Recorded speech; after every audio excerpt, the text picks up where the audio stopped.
recorded. All right, I would like to call to order the Transportation Advisory Committee meeting for May 16th, 2023.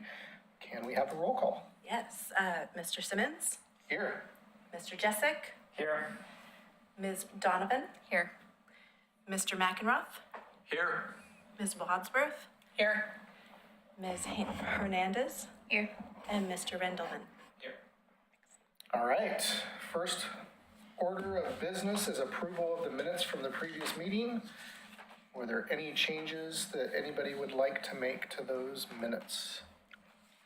Is this for all three of the ones that were listed as being makeup minutes? I believe we're caught up on all those. This is just for the last one, correct? This is just for April, and then Yep, we'll go okay. down to the auditing, just so that we can review that. Yep. So do I have a motion to approve the minutes? I move to approve the minutes as done. We have a second? Second. All right. And all those in favor? Aye. Any opposed? All right, minutes are approved. No public works comments, so we can move on to the new business item, which is auditing the minutes from the city recorder's office. Yes, so over the past few months, the city recorder's office has been auditing all of the minutes for all of the city's meetings.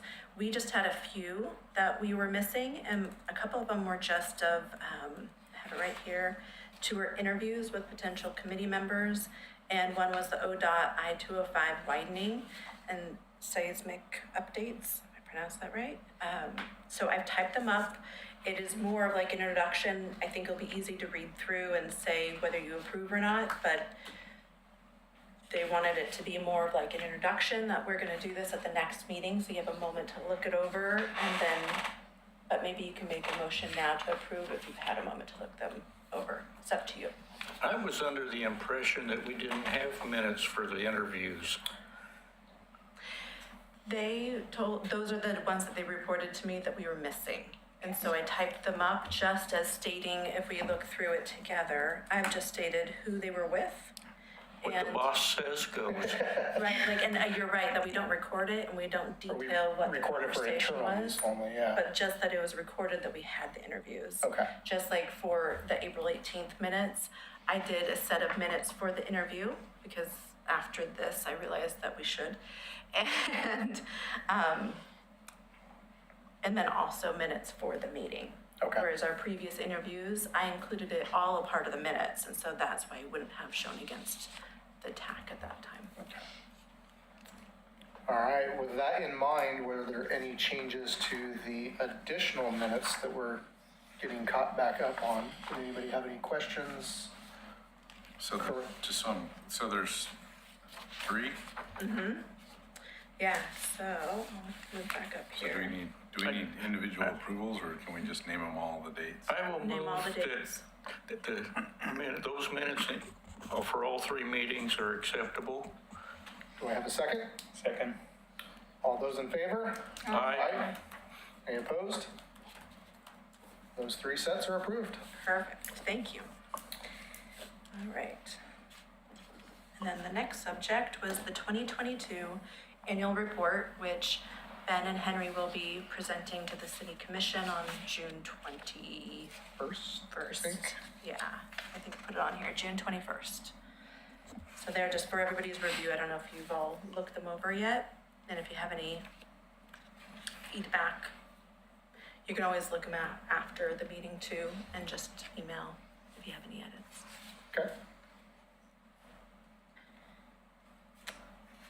All right, so if that's the case, let's move on to distracted driving. Yeah, so for the distracted driving, Oregon Impact provided some handouts for your neighborhood association meetings, and then also they'll be available for the National Night Out.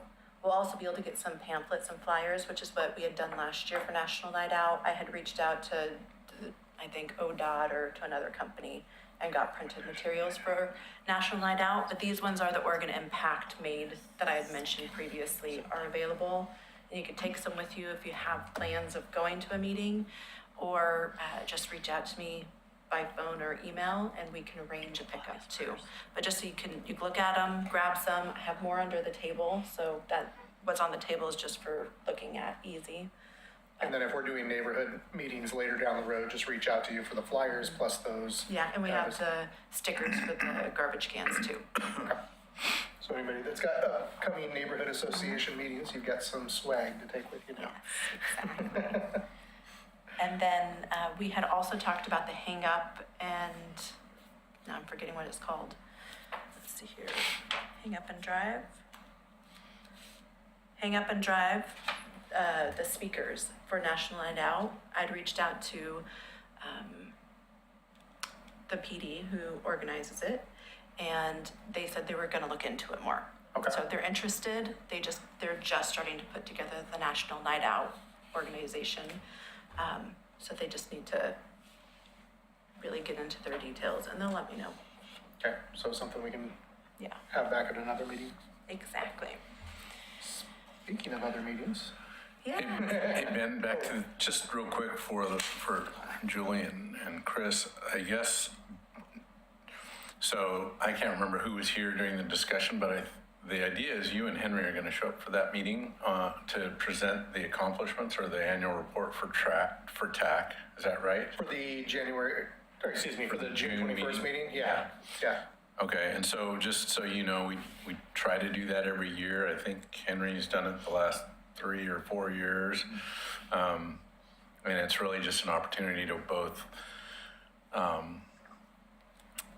let the commission know what our accomplishments are, but also kind of the game plan moving forward. So we've had at least one meeting where we talked a little bit about goals. So, and so they'll be going through those. So the goals are in here, right? Yeah. So, Yeah. so anyway, just so you know that discussion happened, if you're wondering. Why don't I get to present the goals or the accomplishments? Not sure that, you're ready for that or wanting to do that, but you've got a chair and co-chair, I guess, that are willing to do that, so that's good. Yeah, and that was more of a conversation we had, what it was, January, February meeting, where we kind of got together and talked about what the goals were for the year, what the city commission expected of us, because we serve at their pleasure. So that's the opportunity. So I think Henry and I will go up and talk about what we've decided on and probably ask what they want us to do moving forward, I guess, as part of that accomplishment. Is that? More or less, we say we came, we did, and we're doing. Okay. All right. Thanks. So on to our summer meetings. Yeah. Typically, we take a few months off, so, is it June and July? I think July July and August? Okay. So, do we need to decide on that, or are we just gonna plug forward with Yeah, the usual plan? you're right. Usually we take those 2 months off. If there's something like a transportation plan or a land use issue that's kind of just hot and heavy, then we would consider that. It's really up to the Transportation Advisory Committee. We're not in that. I mean, tolling's at a bit of a lull. Land use has been pretty light, and we've got a couple years probably before we jump into the transportation system plan again. So, yeah, it seems like this year is, it would be appropriate if we want to take that time off, because folks hate missing these evenings like this for a transportation advisory committee. So I would say the only thing I would add to that, at the end of the meeting, we typically ask if anybody's got some future agenda items.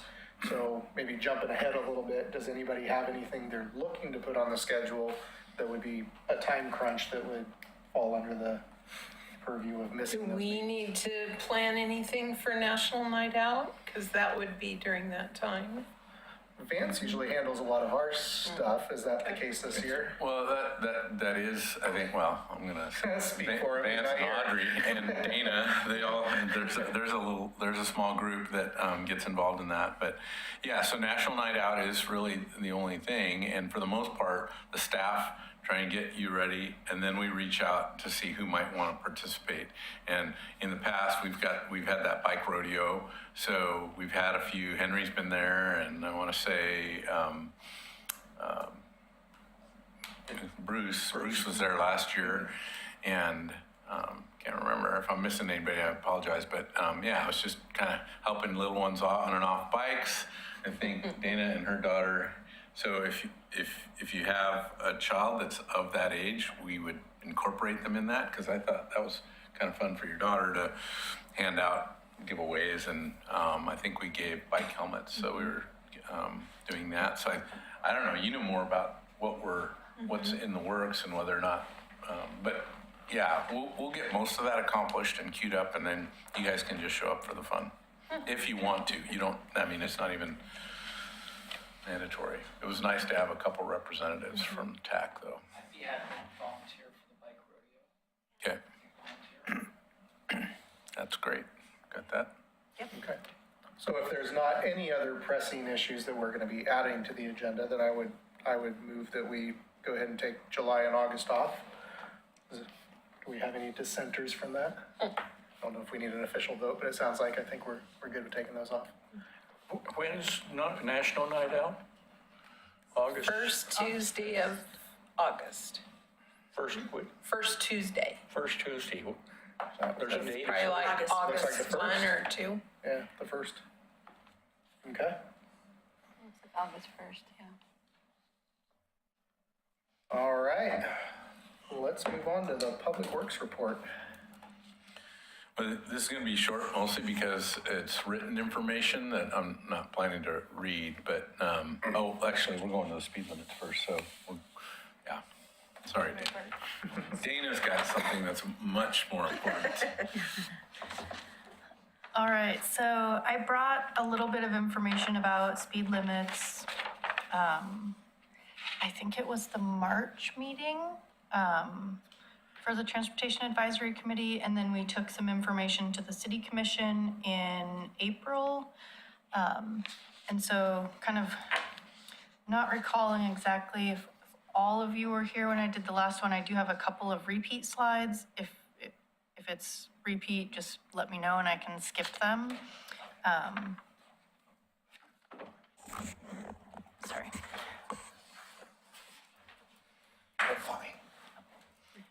All right, so speed limits in Oregon. So just a reminder that Oregon has two types of speed limits. We've got a statutory speed limit, which is 15 miles an hour in an alleyway, 20 miles per hour in a business district or in a school zone, 25 miles an hour in a residential district, and 65 on most interstate highways. So these are speed limits that the state has already identified, and we can place those signs up without a full engineering investigation. Roadways that do not fall within those categories must go through the designated speed limit process, which includes that engineering investigation. And then in Oregon, all designated speed limits are based on the Oregon Speed Zone Manual. So we should see consistent speed zones throughout anywhere in Oregon, no matter if it's, in a city on an ODOT roadway. It should be consistent as we're all applying those same standards. So a little bit of information about speed zoning principles. We take into account many different things as we review those roadways. We look at the context, such as roadside development. Is it business? Is it residential? Is it rural? Is it urban? And we categorize those and look additionally at the density. So is it a rural neighborhood versus a very dense urban neighborhood? We'll look at the federal functional classification. So is it a collector? Is it an arterial? Is it a highway? We'll look at speed characteristics. So we'll look at spot speed studies that look at 50th and 85th percentile speeds, as well as pace limits. We'll look at percent of total vehicles within the pace limits and then the maximum speeds those vehicles go. We look at a crash history in the area to identify high crash characteristics and problem locations. We'll look at non-motorized users, so our pedestrians and bicyclists and those accessing transit. So that helps us understand kind of that context of the corridor and the users. Is there a separated sidewalk? Are the bicycles separated from the vehicles, or are they directly adjacent? And in a rural context, you would look at, is there an adequate shoulder? Geometric features are the vertical and horizontal alignment, lane and shoulder widths, and available sight distance for those driving the corridor. And then is there appropriate warning signs with speed advisory plaques for curves or hills? We look at enforcement. Signing alone really does little on a corridor without some component of enforcement. The manual asks that you look at public testimony. So in the past, for the few we've done, we've put out a public survey and asked Oregon City residents what their thoughts are on a specific corridor speed limit, and then we use that data to kind of inform the public testimony piece. We look at volumes, how many people are using the roadway, and then number of accesses, so driveways along the corridor, because that does impact capacity of a roadway, and it also typically creates more safety concerns. So the more places you've got people making lefts across lanes, typically creates a safety concern location. So all of those things get looked at when we look at a corridor and the appropriate speed limit.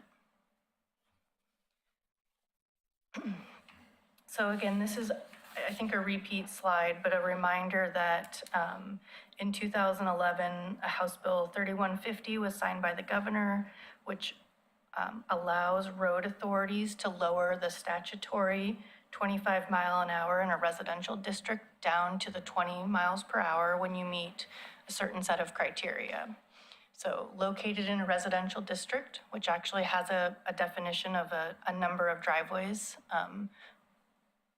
along that corridor, fewer than 2,000 vehicles per day, an 85th percentile speed less than 30 miles per hour, and installation of a traffic control device that indicates the presence of pedestrians or bicycles. So then just kind of as a reminder, this is something that we can do by adoption of an ordinance by the City Commission. So there is no engineering investigation that goes with this as long as we meet those criteria. And again, I think I shared last time that we presented a policy to the Transportation Advisory Committee, I think in 2018, with this concept and looking at implementing it along some of our family-friendly routes in our TSP. And I believe the TAC at the time generally supported the idea.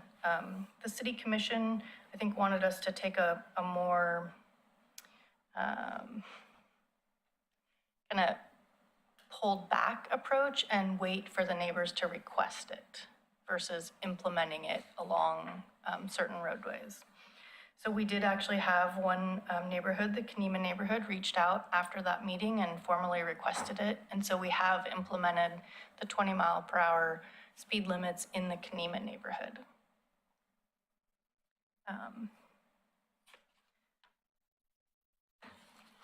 So that kind of gives the overview of the 20 mile per hour.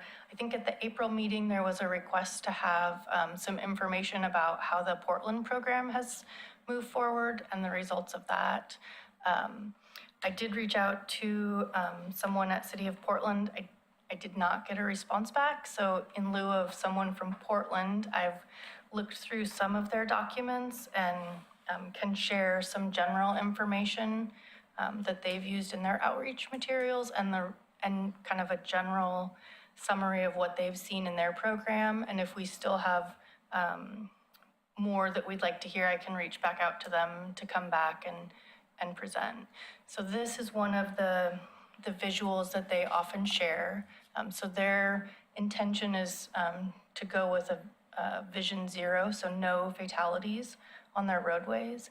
And so this kind of shows that at 20 miles per hour, there's a 10% likelihood that a pedestrian that was hit by a vehicle would suffer a fatality or a severe injury.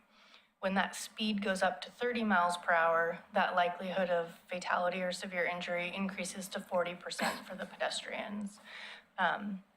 And at 40 miles per hour, it's an 80% chance of fatality or severe injury. And so they kind of use these to show that the safety improvements of a lower speed limit. Another visual they often use is this one here that shows on a 20 mile per hour roadway, the stopping sight distance and the reaction time for a driver takes about 110 feet to stop. And again, that second, the person part of the visual shows you that 10% likelihood. At a 30 miles per hour, it takes 200 feet to stop, and then shows that 5 out of 10 chance of injury. And for 40 miles per hour, it takes a vehicle 375 feet to stop. So these are some of the visuals, the infographics they use when they're talking about the reasoning for the 20 mile per hour speed limit. So I spent a little bit of time, dug through some of their documents and some online articles summarizing the results of their program. In January of 2018, their city council approved the reducing of the speed limits on all residential streets effective April 1st. So they began moving forward. They had, at the time, 1,025 mile-an-hour signs. And as they moved forward, they ended up with installation of 2,000 signs. Now, part of the reason I think for that is a neighborhood street doesn't require a 25 mile per hour sign be installed because it's a statutory speed limit and all drivers should know a residential street is 25. But when you're dropping it to 20, you need to notice that. So they ended up with replacing the 25 mile an hour signs and then adding an additional 1,000 signs. They also did a large educational and awareness campaign with distribution of over 7,000 yard signs. I know some of those signs actually ended up in Oregon City as well, so those signs were distributed widely. So when I looked through kind of their technical data, they took their before data from the years 2013 to 2018. So they had 5 years of count data. Their after data was all collected between February of 2019 and July of 2019. I believe they completed their sign installations in February. So it was a pretty quick turnaround for this first batch of data that they shared after the signs went in. I believe, note in their report that they wondered if it was a little bit too close to the last signs being installed and didn't really give the community enough time to respond to the slower speeds. So they had 58 sites where they had data from that before scenario that they were able to compare. And so their overall median speed, which was 22 miles an hour, and their 85th percentile speeds of 27 miles per hour were overall unchanged. Where they did see differences when they started looking at site-specific, they noticed that the average speed decreased at approximately 57% of the sites, and the 85th percentile speeds decreased at 86% of the sites. So kind of generally, they stated that where they saw the largest reduction in vehicles' speeds was those going faster than 30 and 35 mile an hour speeds. So really, if you think about it, they generally saw those outlying high speeds coming down, but really on average didn't see a ton of their kind of general speed lowered. And so this this visual is out of their report. And again, so 85th percentile speed is historically how we've set speed limits. So that's looking at the speed that 85% of the vehicles travel at or below. So this visual shows those largest blue dots. They saw a decrease between 2 to 4 miles per hour. The small blue dots is a 1 mile per hour decrease. The black dots were no change, and the red dots are 1 to 2 mile per hour increase.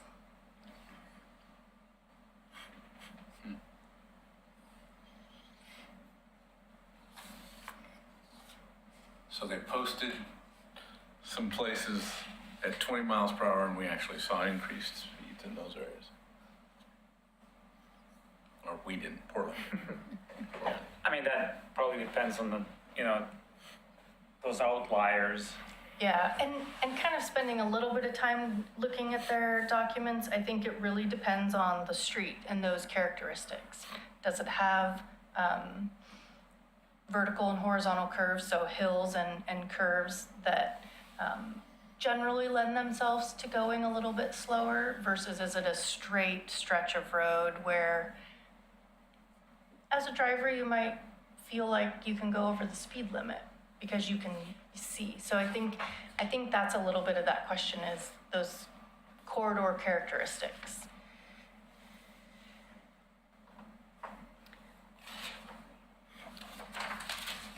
So that's kind of the results of their 20 mile per hour program. So the other speed limits for non-residential streets falls under the new delegated authority. So in 2021, there was a House bill that amended the vehicle code section, allowing ODOT the ability to delegate its authority for speed limit setting to any incorporated city and 2 counties. So again, I think I walked a little bit through this, and I think after our last meeting, I was gonna reach out to Clackamas County to kind of talk through this. We've talked a little bit with the county and a little bit with ODOT about how that could work, and I think there's options. I think what we probably need to determine is at what level we want to move forward with looking at our corridors, so that we can decide if it's 10 or more, it might just make sense for us to do it ourselves. If it's less than 10, I think there's options to work with the county. What time frame are you, 10 or more in a year, 10 or more in? Well, it takes 10 reviewed by ODOT to be delegated the authority to set your own. Because I think I've been on this commission for 3, maybe even 4 years now, and I think I've seen 2.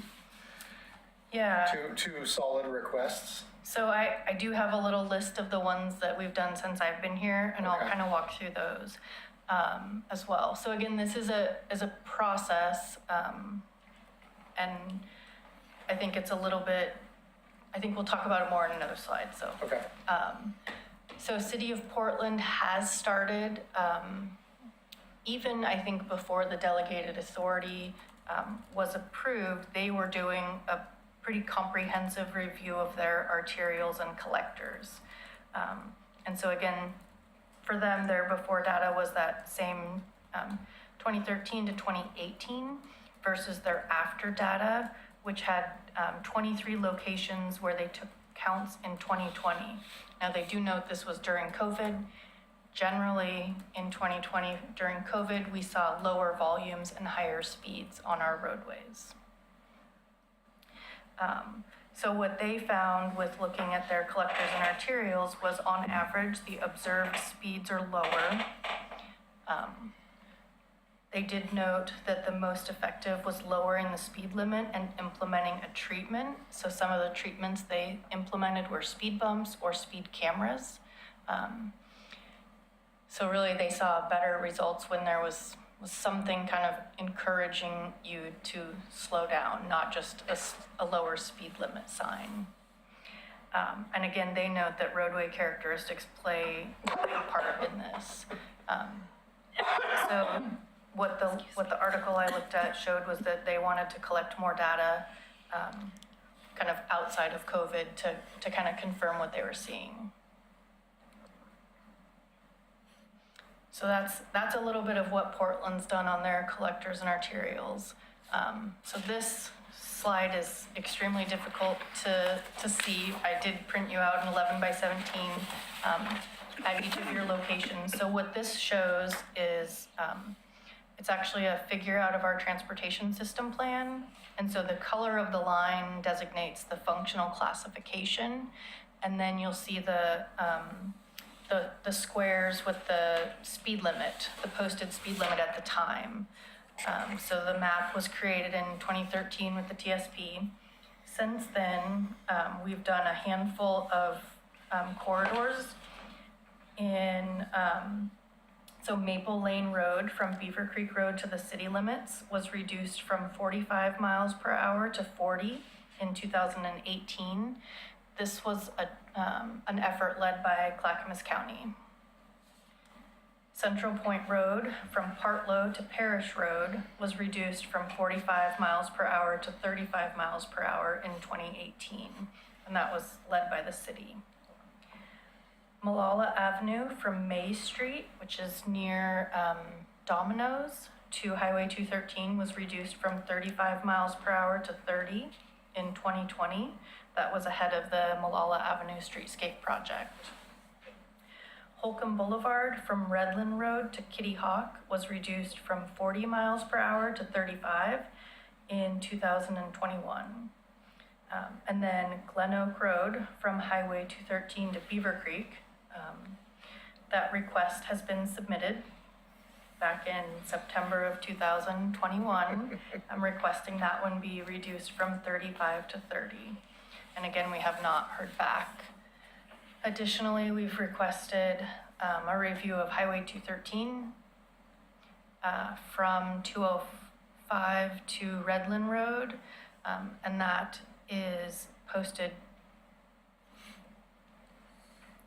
Sorry, my notes are incorrect.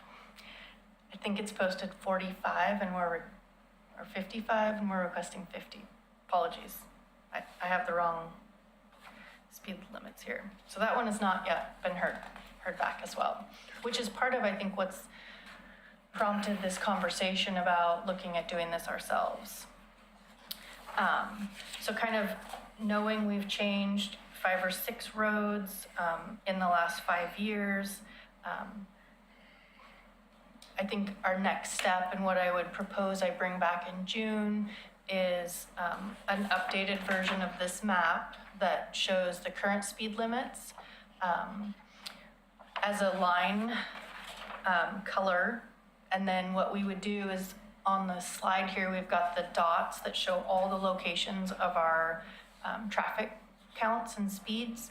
And we can create a map that will show the current posted speed limit.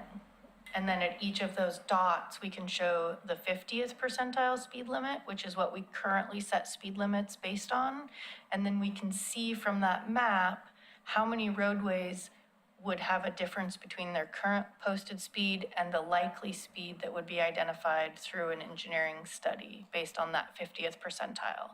And at that point, we'd be able to kind of understand how many roads we might be looking at doing a full engineering study on. And I think that would help us inform us if we want to pursue that ability directly as the city, or if we want to pursue coordinating with the county in some way. Did we approach the county and ask what their take would be if we piggybacked on their? I think there's opportunities. I think we need to kind of understand, and we've brought ODOT into the discussion, and it's not been a no. Okay. So I think it's really understanding, do we have 3 roads we want to look at? Do we have 15 we want to look at? And until we can kind of map the 2 sets of data, the existing speed and those 50th percentile points, to kind of see how many roads we might look at, I think that's our next step is get that map. Dana, would it be possible on that map you're talking about to sort of somehow show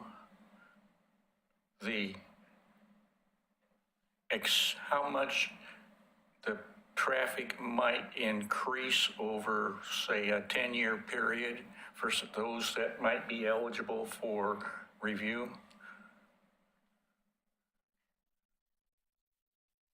So you'd want to see like how much growth we anticipate on each Yes, corridor? yes. And the theory being is that if there's not going to be anticipated growth or more use on those roads, maybe they're less or more important than the ones that would have growth along the route.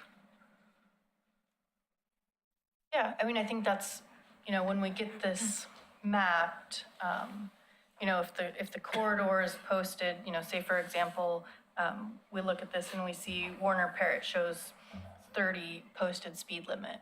When we look at all those purple dots on Warner Parrott, and if all of those 50th percentile speeds are closer to 25, then we could anticipate that an engineering investigation could show a speed limit of 25 on that roadway. Have we got any direction from the city commission as far as, like, the 20 is plenty? They kicked it back and said, kind of slow it back, let's do it from a complaint approach. And so far, how we've handled this kind of stuff has also been from the complaint approach. And if we are handling it from the complaint approach, I think the volume is going to be fairly minor, which would lead us to maybe piggyback onto the county. So at what threshold of change are we identifying? 10 and above is where it pencils with staff, with finance, with your guys' time and energy? Yeah, I think that's part of that question. And I think in order to understand how many we might want to look at, I think this map, GIS tells me they can make this map. Okay. But it takes a little bit. It isn't just like turn on 2 layers. Our speed limit layers from 2013, they'll have to make these edits that I've made on this map here in our GIS system. And then each of those purple dots that's on an arterial or collector, we'll have to manually open the data and import it into a GIS system. So it's not an easy ask, which is why I want to confirm that this is something the Transportation Advisory Committee is interested in pursuing. I feel like the commission was open to the idea. In fact, they may have already given me a couple of roads that should be on the list. Okay. But, I mean, I think it's worthwhile exploring this. I mean, there's no reason not to make streets safer place for people, especially the residential streets. And if there's a benefit to that and we have a data to help us make the decision, I think it makes sense. And I agree, but I think the tool is there, whether we do it in conjunction or do it ourselves. I don't know what the cost of doing the study is and reprogramming all these data points. Initially, personally, I would lean towards piggybacking on the county, having the tool at our disposal when those opportunities arise, knowing that if you look at the number that we've done in 6, 7, 8 years, it's not a great number. My intuition is we're going to find it's not going to be a huge amount of data points that we're going to look at that really need a hard look. So I think I would lean towards piggybacking on the county, having the tool at our discretion, but not spending a lot of time and energy coming up with the rationale why we should do it ourselves. I think there is some balance on the commission right now, just kind of recognizing what is the problem we're trying to solve. We get a lot of speeding complaints. There's no doubt about that, right? That's one of our biggest complaints, but generally our accidents in Oregon City are more alcohol, drug, crime-related accidents as opposed to, somebody moving through the neighborhood too quickly. The other thing we talked about, and I don't know if you're still, but we talked about over the summer doing surveys similar to what we've done in our other, one of the things ODOT wants community feedback about the speed reduction being proposed. Is the community for it or against it? I don't know how they use that information because it's pretty subjective, but I think the commission would be interested in hearing from the community as a whole as to how supportive are they of, slower speed limits in Oregon City. And I think that would be helpful on the enforcement side of things too, because I think even our police department is kind of like, well, we know that there's speeding complaints at times, but are we really going to enforce on that and, become a city, that maybe writes tickets as opposed to, tries to keep the community safe through encouragement, So there are a lot of factors in this. It's such a subjective kind of thing.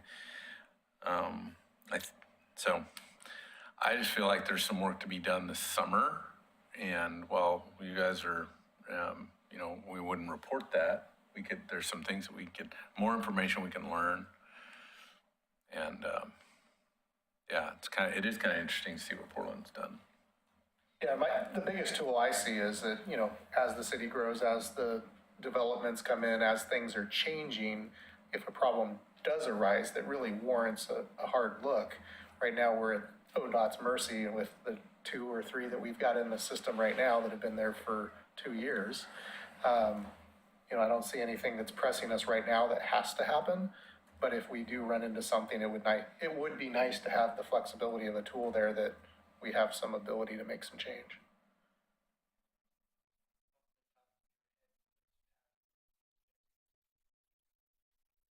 Specific roadways, we were asking about specific roadways last time, citywide, but what would generally did people say? What's the popularity for reducing speed limits? So when we would do those surveys, it would be again about a specific corridor, and we had choice. It was a checkbox. So pick what speed limit you would pick, and it was depending on which roadway, 25, 30, 35, 40. And so they would pick one of those, and then we did ask for an address. It was optional, but most folks would give their address. And so then what we did is we took all of that data and we plotted it on a map. And so then you can look at, how many people wanted, 25, 30, 35 as a percentage of the responses, but then you could also visually see it. And oftentimes what you would see is those dots closest to the corridor wanted the lower speed limit, and the dots that were a little more outside around the edge of the city often wanted the faster speeds. And so that was a good way to kind of be able to look at, if 20% of the folks wanted a 40-mile-an-hour speed limit, but then you look and all of those dots are outside of the city and not within that corridor, it kind of tells, that that's not what the neighborhood wants. And so it's a way to kind of be able to see more what the neighborhood's preference is versus those maybe driving through the neighborhood. Well, it Dina, sounds do you like- have the counts? Sorry. Go ahead. Do you have the counts on the signs? Like City of Portland had the counts for the I what don't. they went from 1,000 to 2,000. Just curious if Yeah, they had counts I'm on. sure we would be able to come up with maybe a guess. But again, I don't think we put the 25-mile-an-hour signs in all of our neighborhoods. And I believe what our transportation manager said is the cost for a full brand-new sign installation is I believe about $200 between the sign, the post, the V-lock system, and all the hardware. And we have 120-mile-per-hour zone in the Yeah, in neighborhood. the Kenema neighborhood. Just curious why the council voted, I guess, to look at that, or to only do it by complaint and not, because to change behavior and see, there's only one community or one neighborhood in the city that has this, I don't know that it's gonna change behavior if everyone is used to seeing 25 and there's only one neighborhood that's 20. Just something for the council to consider, you're not gonna change behavior that way with just like one community unless the entire community is changed, versus just one specific neighborhood. And then, because I know that, like, if I drive to Beaverton, I also like the fact that City of Portland, installed cameras or signs, because if I go to Beaverton, I know that I'm paying more attention to how fast I'm going, because, they have cameras everywhere, and I've gotten a couple tickets, so I know that if I go there, it completely changes my behavior, how I'm driving. So just something, I think that those tools are definitely helpful, and they are definitely something that people pay attention when they're driving. I think you make a good point about behavior, Julie. Look at the citywide political situation, it may be that the commission is more open now to changing behavior citywide than they were whenever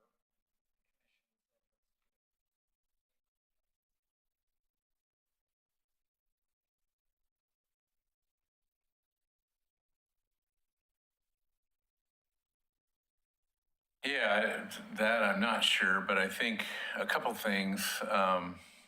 The neighborhood that's got the 20 mile per hour is Kanema, which is kind of a little pocket of Oregon City. And so it lends itself, plus it's got, streets that are narrow and no curbs and no sidewalks. So it lends itself really well, and it's kind of a separate district of its own. And I think it was a good fit and a good solution. What we had brought to the commission and at the time was, using these family-friendly routes, and I don't know if they're not really, they don't show up on this, but our family-friendly routes, the idea was these were facilities that were, not quite collectors, but they kind of, they brought neighborhoods to them to get from destination to destination. They would just lend themselves to that. And one of the concerns that I remember was that, you're going to do 20 miles per hour on this boulevard, but then the side streets, which maybe even feel more residential, would still be at 25. How does that work? And they weren't ready to go there citywide, for instance. So, I think they had, good justification, and that on top of the fact that the signing liability, the cost to put those signs in based on obviously some of them would just require a new sign face, right? That would have a different sign. But if you had to go through and re-sign, repost, re-anchor everything, it's expensive, it's a cost. So I think they were wanting to put their toe in the water and not necessarily just jump into the pool. how many signs do we have? That would, I don't know. I'm I curious. don't know. Yeah, I don't know. Jennifer.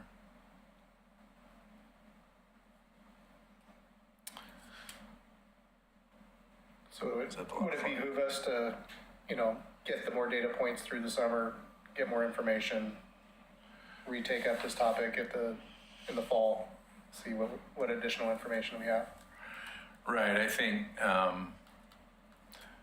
really Dana was just looking for kind of a head nod because, Okay. just this idea of survey, this idea of gathering a little more information, and trying to vet some of these other options. I guess there was one other thing. I think it was Jennifer that wanted somebody, to speak, and we were having trouble finding somebody that could speak on behalf of the Portland program anyway. So I don't know if this is enough information or if we still want kind of to hear from somebody with lessons learned, that wasn't able to come together by this meeting. And so we're just trying to keep you updated. I think we did get decent feedback from the commission indicating that they are interested, and they were understanding that the Transportation Advisory Committee was kind of focused on this. So I think what I heard from them was, let's let the TAC do its work on this topic, but the expectation from them, I think, would be somewhere near the end of the year, they'd like to, have something a little more, at least a better understanding of whether or not the city's going to try to pursue this, being able to get the designation for determining its own speed zones. Do you, to change let's say from 25 to 20, you don't need, you could do that through statute, right? You don't need to, so you don't need to, We can adopt an ordinance. yeah, you don't have to be, you don't have to be approved by ODOT to do that. And did the TAC recommend to the city commission that we do just that? Adopt an ordinance for 20? Is that a recommendation? I do believe the TAC back in 2018 supported the idea of the 20 mile per hour on the family-friendly routes. We could double check the minutes, but I believe they did support that, which is why we took it to the city commission. So That was back the in case, yes. 2018 though, so Yeah, and 2023, we came out with a similar recommendation and having the Kenema test case in place, then it could lead to an adoption citywide. So, this is good. Do we have any data in Kenema? Do we have any points before implementing? And now we have that implemented for several years. Can we look? Yeah, so we can What look. happened there? I tried to look before this meeting, but our system was having a little trouble. But we would have the 2021 Kenema speed and volume information that we could compare back to the prior years to see if we see that decrease with the 20 mile per hour posted signage. And how's that? Do you have actual real data counters or cameras or? Yeah, each of those purple dots on the slide here is a location where we collect speed, volume, and we do that every Yeah. 3 years, though. Oh, So- okay. so we yeah. did the Kenema one back in 2020 somewhere. I probably have the date. So then we have the 2021. It must have been 2019. It was before COVID. Yeah, so we should have one set of data points after the 20 mile per hour signs were installed. I didn't know if this was like, if you actually have real-time data collection of. Not necessarily in those locations. We may have some signalization, but there's no signals in Kenema, so no. we No, won't I be didn't able know, like, that's why I was curious if those to- were, Yeah, Yeah, we the would have data is to, based on some sort of real-time data you're collecting out there or accounts. yeah, we would have our fall 2021 count data. But Kenema is really a special case for Oregon City. The streets there are not like the rest of them in town. right. So I don't know that it's truly comparable for the results that might show in Kenema to be transported to the rest of the city. Fair point. I was just thinking that it changed behavior. Well, you have to, with Kenema, you have to have an appreciation for the actual site, and that whatever behavior changes you might see in Kenema are more of a scratch on the head and are pointing to people saying, this is a different place.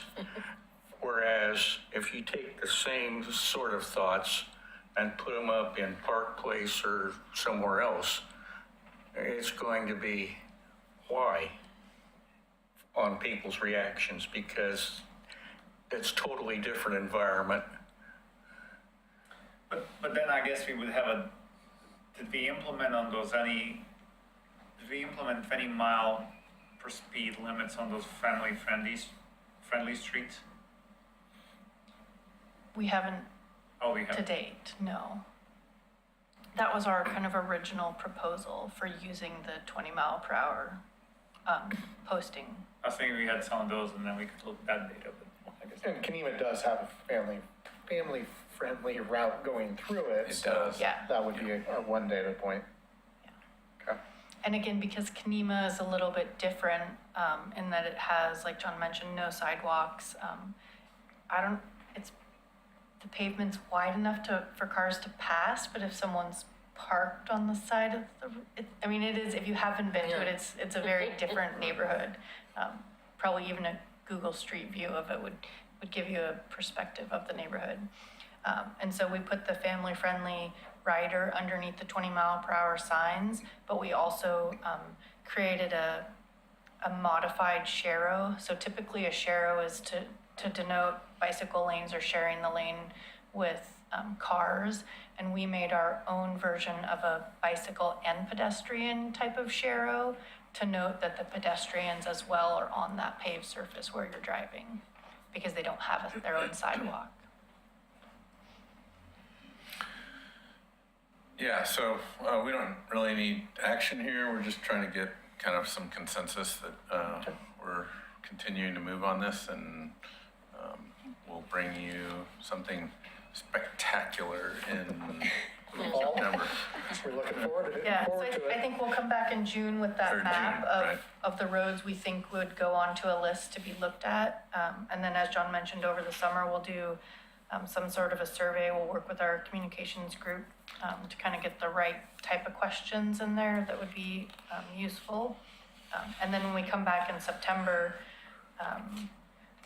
we'll have had a good opportunity knowing how many streets we'd be wanting to look at.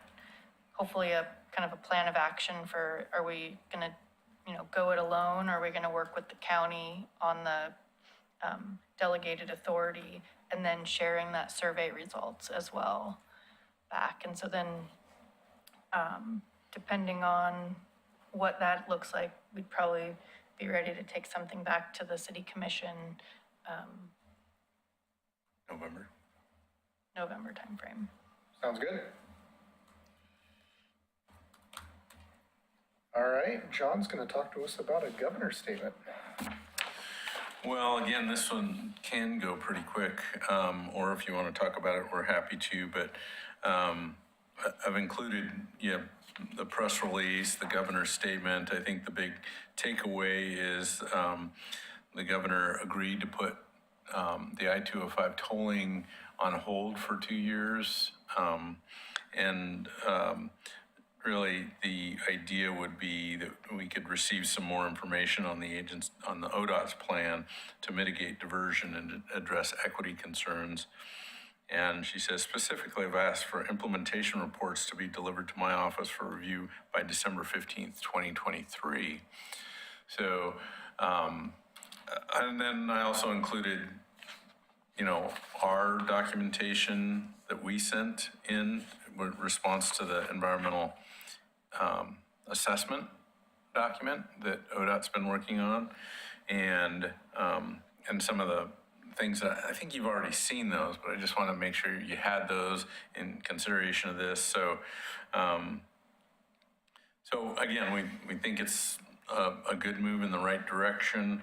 I think we've got our representatives to thank for that. They listened to the mayors. I don't know how much of this documentation they really looked at, to be honest with you. I doubt that much of that, but I think Clackamas County had a pretty big technical committee, and then of course, just the policy level committee, and they even had a legal kind of group that was all kind of pressing for some action. So we think it's the right direction.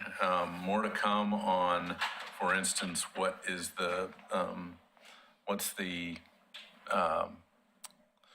ODOT going to do in response to all these comments that they've gotten with the EA, with the environmental assessment? It's my understanding that they're going to continue to stay on track with their response to that.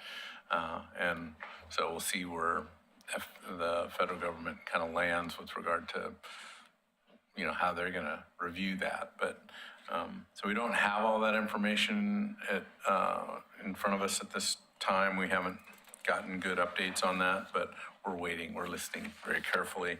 And I know the county C4 committee, which is Clackamas County Coordinating Committee, they've got tolling on the agenda for their retreat in June. I think it's June 2nd or 3rd. So we may have, I think ODOT's invited to that meeting as well, so. I think it's moving in the right direction, and I hope we don't get complacent with the delay and that everybody keeps it on the forefront, which it sounds like they are. So, So where's the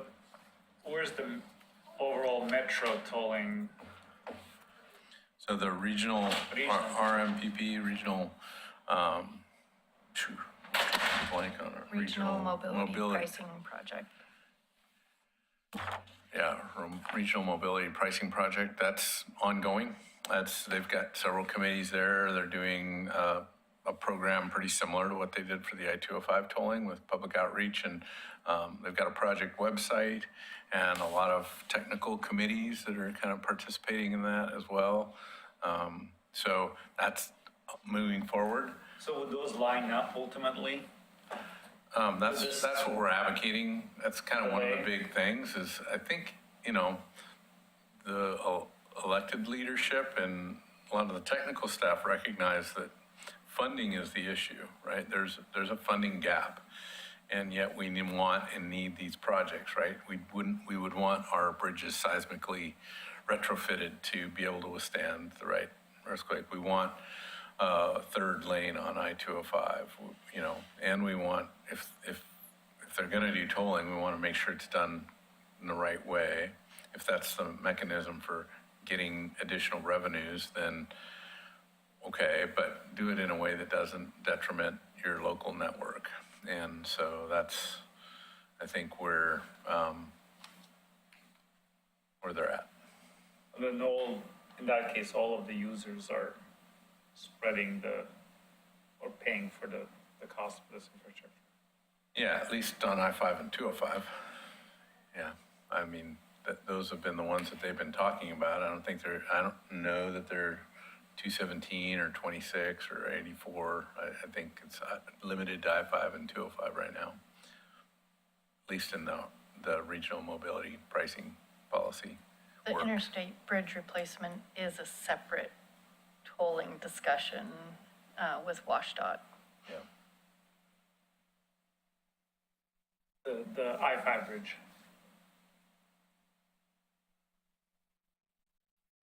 Other than that, I just wanted you to, we thought it was pretty big news, and I do hope it aligns with the regional discussion, because that's kind of what we've been advocating for.